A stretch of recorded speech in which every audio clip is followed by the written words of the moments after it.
there's vulnerable people and students of this age in all other parts of Seattle and in this region. So I would urge parents, even if you don't live in the north end, or not north part of Seattle, if you live in South Seattle, Magnolia, wherever it may be, please, again, have those conversations with your students, because there's nothing really to prevent these crimes from traveling to other parts of our city. And on what Bridget was just saying, a lot of these parents feel like they've been let out in the dark from the school district. They feel like they're not getting enough information from you all, and they've taken it upon themselves to create a crime map because they don't feel like the information is there, and they're worried that parents who are maybe not active in these Facebook groups, parents who aren't, so in touch with these little community pockets, are going to be left out and not reporting.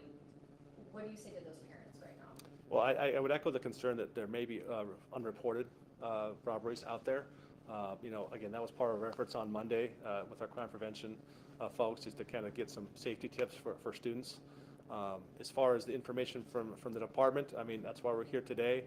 We are trying to address this as best we can. I think, again, as a parent, you're worried about the safety of your child to and from school. And that's why Captain Agard and other precinct commanders are trying to adjust as many resources as we can to that effort. Are you telling the students not to resist?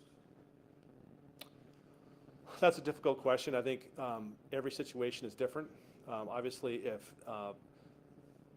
again, every situation is different. It's hard to do all the different permutations of what may happen. But if someone's coming towards you and you have the opportunity to run, I think that's the best option.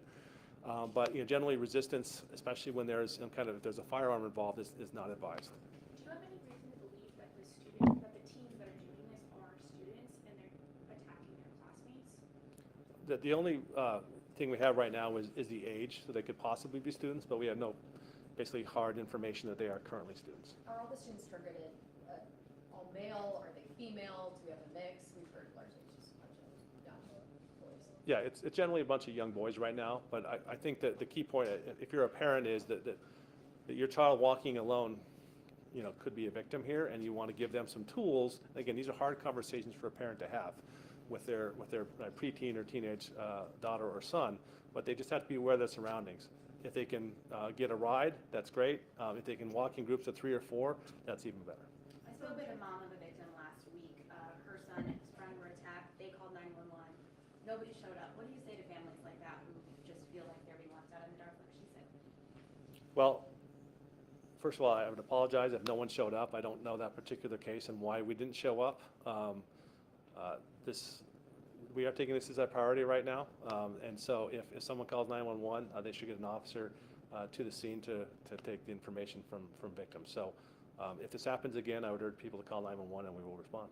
Okay, we'll take one more question, you guys. Can you just talk about the numbers? We had 4 incidents, now we're talking about 13. What's happened in the last few days that we've seen this jump? Are more people coming forward? Yeah, I think that, again, I went back to the 19th of September, right? So this is an amalgamation of all those different cases. And so I think right now being reported, I think since last Thursday, I think a lot of ones were reported. So I think that's what people think there's only been that many, but we're kind of taking it back since the 19th of September. So that's why that's increasing the number here. But in general, again, students are being targeted, walking home from school, for their phones, for their other personal property.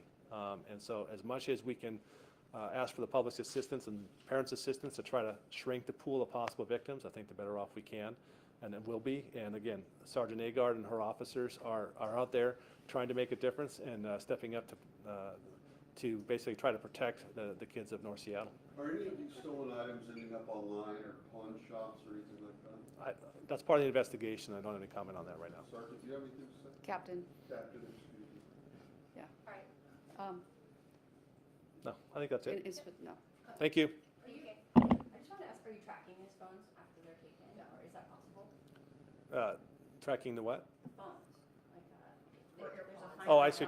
Yeah, again, that's part of the investigation, and we are going down those roads, but I don't have any permanent or actually specific information about that. Thank you. Thank you. Thank you. If there's any follow-up questions, just send it to use and we'll do what we can to be able to provide information.